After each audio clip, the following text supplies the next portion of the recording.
அன்பே சிவம் மனமே குரு என்றுணர்த்திய குருவே போற்றி. எனக்குள் இறைவனை உணர வைத்த குருவே போற்றி. சித்தர்களோட வழிபாட்டு முறை, அதே மாதிரி யோக முறைகள், இதெல்லாம் நம்ம இந்த பாமர மக்களுக்கெல்லாம் அது உகந்ததாக இருக்குமா? எல்லா மக்களும், பாமரை மக்கள் எல்லா மக்களும் இப்போ எங்கிட்ட உபதேசம் வாங்குறாங்க. இதை நான் சொல்கிறேன், உன் குடும்ப சூழ்நிலை வேறு.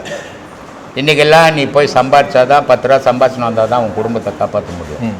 நீ யோகம் கற்றுக்கிறேன் நான் அதில் போனீங்கன்னா உன் குடும்பம் பட்டினியும் பைசியமாக ஆகிடும். அதனால் இது வேணாப்பா அப்படின்னா திட்டுறான். குருவாயா நீ? குருவா நீ? நான் எவ்வளோ பெரிய விஷயத்த உங்கள்கிட்ட கேட்க வரேன், எனக்கு கற்றுக் கொடுக்க மாட்டேன். அப்போ நீ என்ன குருன்னு திட்டுறான் சாமி. ஆனால் அவனால் முடியாதுன்னு எனக்கு தெரியும். இது மாதிரி 500 பேர் வரானா 250 பேரால் முடியாது. ஆனால் நான் என்ன பண்ணுறேன், என் தலையெழுத்து. சரி, உபயோகம் கொடுக்கறதுக்கு கொடுப்போம். அவனுக்கு இப்போதெல்லாம் உபயோகப்படலாம், என்னைக்காவது ஒரு நாளைக்கு அதை நினைப்பான், நினச்சி தான் ஆகணும். அதனால தான் நான் பல வீடியோக்களில் சொல்லுவேன், நீ பெரிய மகான் ஆகாத, கடவுள் ஆகாத, மனுஷனாக ஆகணும்னா இந்த கலை அவசியம். ஏன்னா இப்போ உங்களுக்கு கல்யாணம் ஆச்சு, உங்கள் அப்பா அம்மா இருந்தாங்க, அவங்க என்ன பண்ணாங்க, உங்களுக்கு கல்யாணம் பண்ணோன்னே வெளியே வந்து பார்த்தோன்னே உங்களை வீட்டில் விட்டாங்க. இப்போ உங்கள் பசங்களுக்கு கல்யாணம் ஆனோடனே என்ன பண்ணீங்க, நீங்கள் வெளியே பார்த்தோன்னா உங்கள் பசங்களை விட்டீங்க. இது நடைமுறை இல்லையா வாழ்க்கையில்? அதே மாதிரி நீங்கள் சம்பாரிச்சு போடுற வரைக்கும் உங்கள் பிள்ளைங்க நல்லா சாப்பிடுவாங்க. எங்கள் அப்பா மாதிரி உலகத்தில் அப்பனே இல்லைன்னுவாங்க. பொண்டாட்டி சொல்லுவாங்க, ஏன் புருஷனை மாதிரி ஏதியா புருஷன்னுவா. உன் மனசில் பலம் போய் உன் பாக்கெட்டில் பணம் போச்சுன்னா ஓரமாக உட்காரங்கன்னுவாங்க இல்லையா?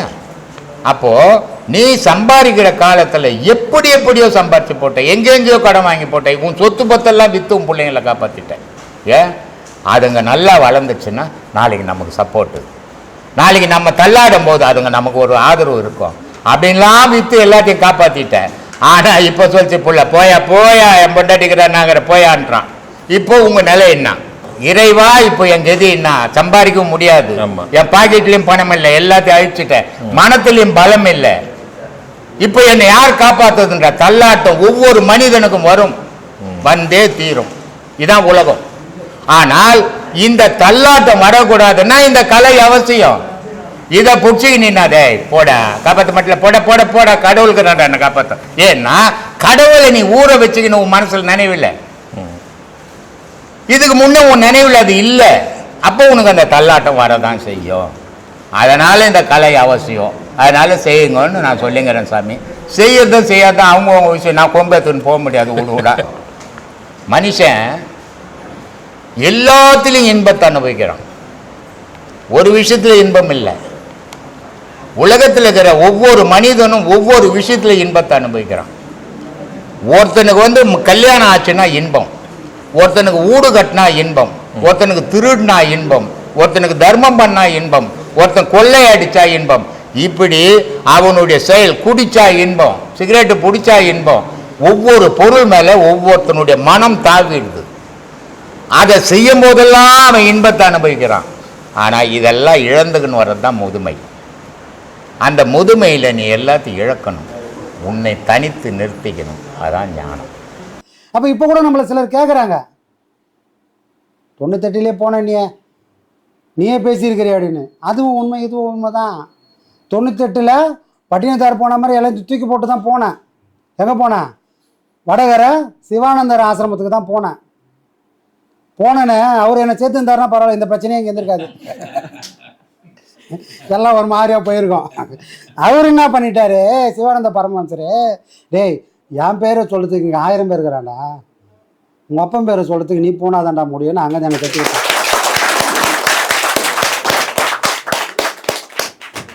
அவர் என்னை சேர்க்காத காரணம் இது தான். 98ல் போனவொடனே தெத்தி விட்டார். அப்போது அப்பாவும் அவருடைய குருநாதன் சேர்ந்து நமக்கு ஒரு உபதேசம் கொடுக்குறாங்க. அது என்ன உபதேசம்? இந்த குடும்ப வாழ்க்கையில் இருந்துக்குன்னு இந்த ஒரே ஒரு பாடம் பண்ணு. ஏன்னா இதுக்கு மேலே நீ பாடம் வாங்கினா திரும்ப இந்த குடும்பத்தை விட்டு ஓட வேண்டிய சூழ்நிலை வரும்.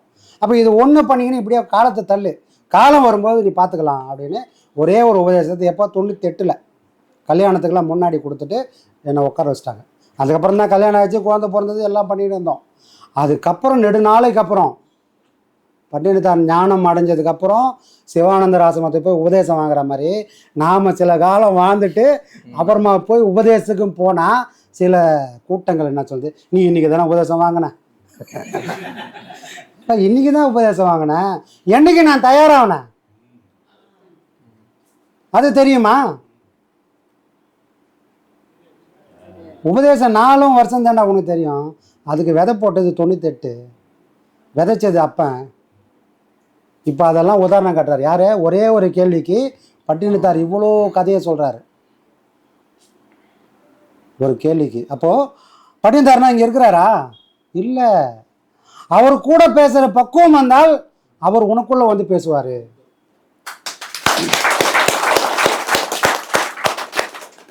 அப்போ இங்கே எதுவுமே பொய் இல்லையே. ஏன்னா அதே மண்டபத்தில் நானே சொல்லியிருக்கிறேன், கண்ணதாசன் கிட்ட ஒரு பழக்கம் இருக்குது.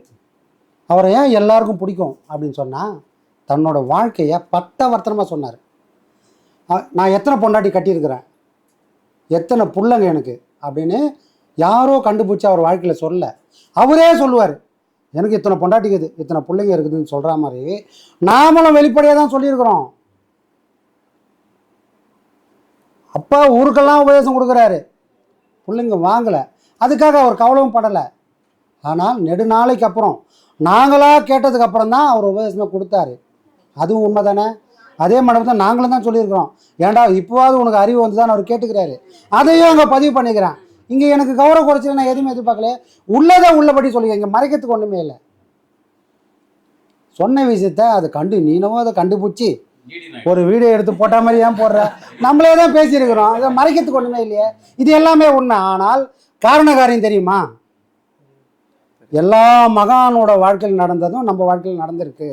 அந்த கேள்விக்கு பட்டினத்தார் தான் வாழ்க்கையில் நடந்ததை இது வரைக்கும் வேறு யாரும் சொல்லாத விஷயத்த நமக்கு சொல்கிறார். இந்த கதை யாருக்கும் தெரியாது, இது அவர் சொல்லாமல் யாருக்கும் புரியாது. அப்போ நம்ம வாழ்க்கையில் நடக்குது, அதை பொருத்தி பார்க்கும்போது கரெக்டாக இருக்குது. அப்போ அவர் சொல்கிறார், உங்கள் அப்பாவுக்கு எத்தனையோ வாட்டி சொல்லிட்டேன், எல்லாத்தையும் எல்லாருக்கும் சொல்லாத, உன் ஞானத்தை புரிஞ்சுக்கிற அளவுக்கு பக்குவம் இல்லை. மனுஷன் அஞ்ஞானத்தில் வாழ்ந்து அஞ்ஞானத்தில் சாவான்.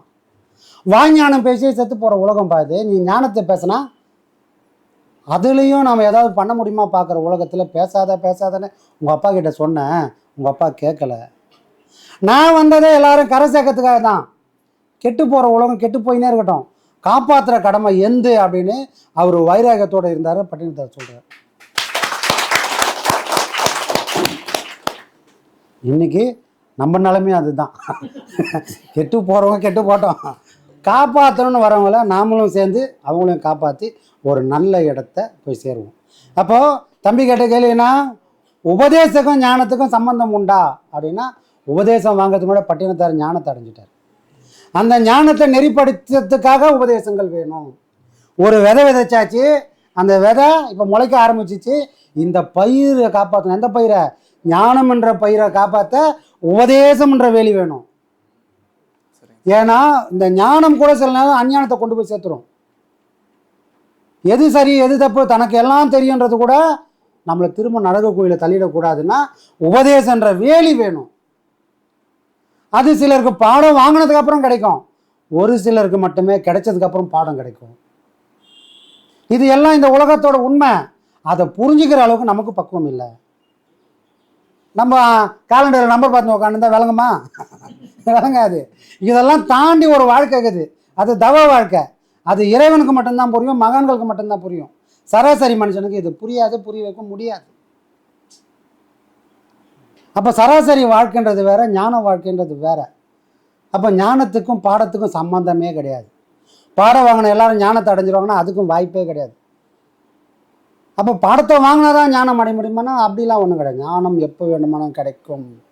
ஆனால் அந்த ஞானத்தை நீ கரெக்டாக கொண்டு போய் உன்னை இறைவன்கிட்ட சேர்க்கணும்னா உனக்கு பயிற்சிகள் வேண்டும்.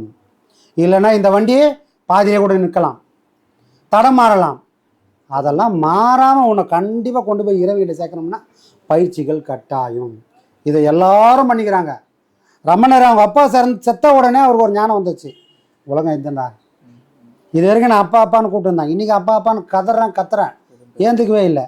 அப்போது இவ்வளோ நாள் இவரை நான் கூப்பிடல, வேறு யாரையோ ஒருத்தரை கூப்பிட்டு வந்தேன், அது தெரியாமல் நான் வாழ்ந்துட்டேன்.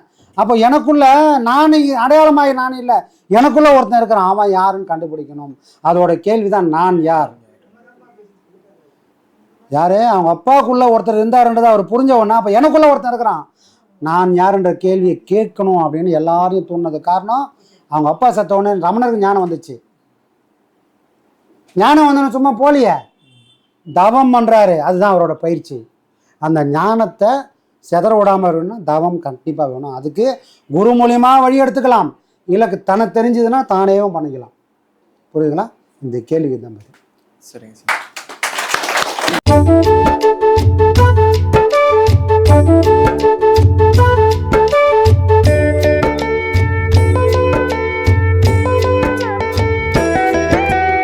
ஆனந்தம் அது ஆனந்தம், எங்கே இருக்குது ஆனந்தம்?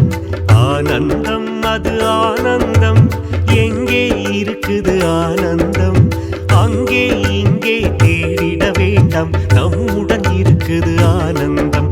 அது பிரம்மஸ்ரீ நித்யானந்தம்.